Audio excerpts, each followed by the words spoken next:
Hello mes highlights, je vous retrouve pour ce deuxième look, une semaine une palette, j'avais oublié le titre de la série, avec la fameuse palette Optimum. Je suis restée dans les tons très chauds de la palette, oui, malgré tous les bleus canards, les couleurs un peu froides, il y a des couleurs chaudes dans cette palette qui sont plutôt canon. Donc voilà le make-up que j'ai réalisé, je vous laisse regarder la suite tout de suite. Ne jugez pas, j'ai mis un petit twist puisque j'ai rajouté quelques paillettes. Évidemment, je suis partie sur un délire graphique et puis finalement ça m'a donné ça.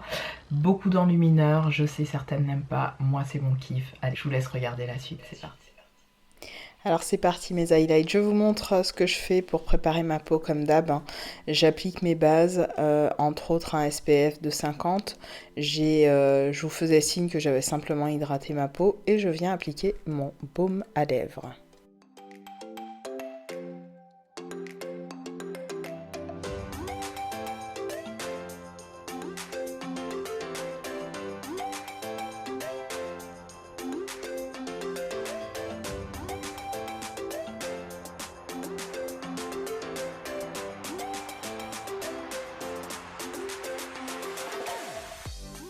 Après avoir brossé correctement mes sourcils comme vous l'avez vu, je viens faire un premier œil et pour ce faire j'applique simplement de l'anti-cerne au niveau de mon dessous d'arcade pour venir vraiment définir ma paupière.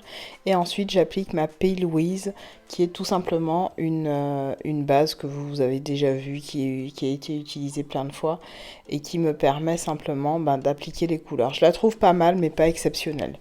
J'applique les couleurs chaudes de la palette, comme vous le voyez, je vais partir sur quelque chose d'assez graphique. Au départ, je devais faire quelque chose de graphique avec un espèce de gros, comme un espèce de thread liner épaissi. Et puis ça n'a pas donné ce que je voulais. Au niveau pigmentation, je dois vous dire que j'ai un avis mitigé sur cette palette, qui est très bien, qui a une bonne pigmentation, mais on n'est pas sur du Pat McGrath ou sur du Visa par exemple. On est sur une pigmentation correcte qu'il faut quand même travailler. Donc pas forcément conseillé pour des publics, du moins un public non averti.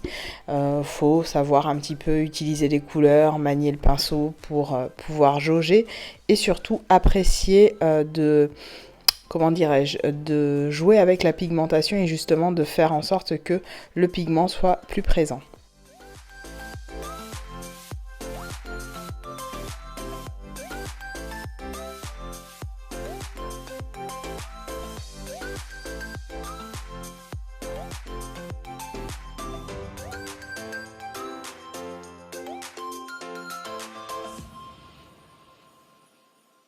J'ai fait les deux yeux, donc vous voyez un petit peu le rendu. Encore une fois, pas satisfaite. Je trouve que le pigment a du mal à, on va dire, s'intensifier. Voilà, c'est le terme que je cherchais tout à l'heure. Il y a un problème d'intensification du pigment au niveau de cette palette. Je la trouve... Je ne suis pas en train de vous dire que c'est pas pigmenté, je suis en train de vous dire que le fait de travailler la couleur, ça doit être un élément important dans une palette qui a du pigment, qui est censé en tout cas en avoir. Celle-ci en a, mais ne permet pas d'intensifier, si vous voulez, la couleur. Une fois qu'elle est appliquée, on n'a pas plus. Concernant ce liner de chez Makeup Revolution, je fais presque du make-up 100% Makeup Revolution. Je suis pareil, pas super contente. Je m'attendais à beaucoup mieux de ce feutre liner et je trouve qu'il marque pas terrible. Je préfère de très loin mes liners liquides de chez Essence qui me coûtent 3,49 €. Vraiment, c'est des liners qui pour moi sont imbattables sur le marché et à chaque fois, je reviens à ces petits liners liquides qui sont pour moi des incontournables. Ils tiennent très bien toute la journée. Ils sont pour moi waterproof même quand vous les prenez non waterproof. Franchement, j'en achète par 2-3. Là, ça doit être le 6e que j'ai dans mon rangement et que j'utilise et c'est mon dernier en fait en cours, donc je pense que je me rachèterai lorsque je verrai un stand Auchan ou Essence, enfin à Auchan de Essence, je m'en reprendrai 2-3 parce que c'est vraiment mes liners préférés, avec aussi le Inglot, le Cake Liner, là, le 77 que j'aime beaucoup aussi, qui marque très bien. Le seul bémol c'est qu'il sèche assez vite, mais les essences, rien à leur reprocher, ils sont exceptionnels.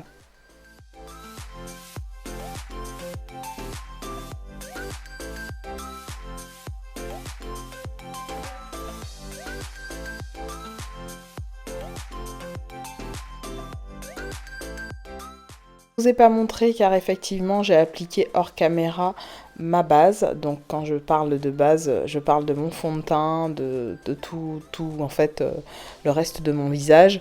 Et je viens à chaque fois ajuster un petit peu les couleurs que je trouvais pas assez estompées.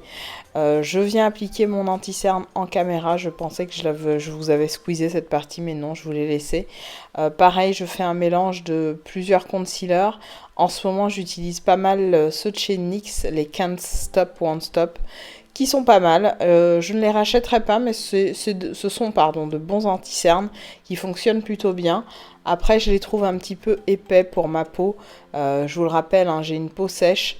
Et j'ai besoin quand même que ma peau sèche respire un peu, même si elle apprécie qu'on lui applique plusieurs bases, plusieurs produits. C'est pas...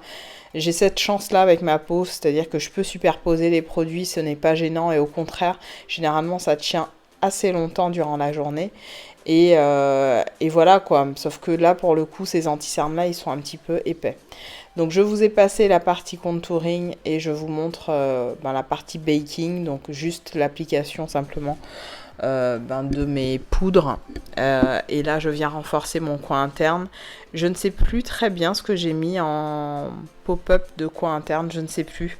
Mais prenez n'importe quel fard doré fera l'affaire. Et je viens faire ce petit twist dont je vous parlais en début de vidéo avec un liner pailleté, le Space Cowboy de Urban Decay. Pardon, je suis fatiguée, il est tard quand je monte cette vidéo. Le Space Cowboy qui est en fait un liner qui ne vieillit pas, qui est intemporel, qui fonctionne très bien avec plein de make-up différents.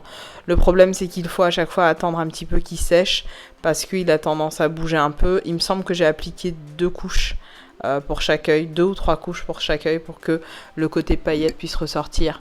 Je viens enlever l'excès de poudre, je viens mettre mes faux cils en caméra ou hors caméra, je ne sais plus.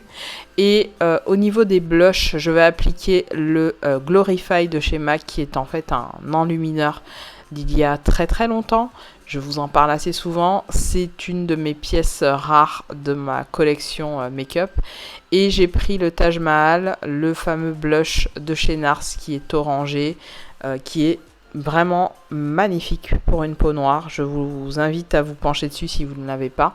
Et j'adore les mélanger les deux. Donc mélanger le Taj Mahal et le Glorify de chez MAC. Je les trouve exceptionnels ces deux là ensemble. Ça fait toujours un joli blush. Je viens parfaire le tout avec un rouge à lèvres. Il s'agit du O ou 0 de chez MAC. Pareil, encore un incontournable pour moi. Un de mes plus beaux rouges à lèvres de chez MAC. Que je contourne avec un rouge à lèvres liquide mat de chez Kiko. Et voilà pour le make-up.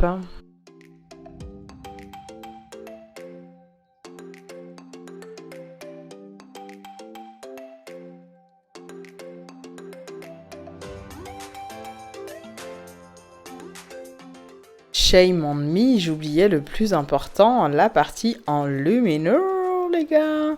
Donc j'ai fait un mix entre ces deux-là, le Sephora, la teinte numéro 4, et le Peachin que je vous ai saoulé avec ce Peachin. C'est tout simplement les enlumineurs de chez Primark. Donc je viens mélanger ces deux teintes et j'en ai terminé. Et vous avez vu ma petite astuce. Au préalable, je suis venue humidifier en fait les parties saillantes de mon visage avec une petite houppette humidifiée.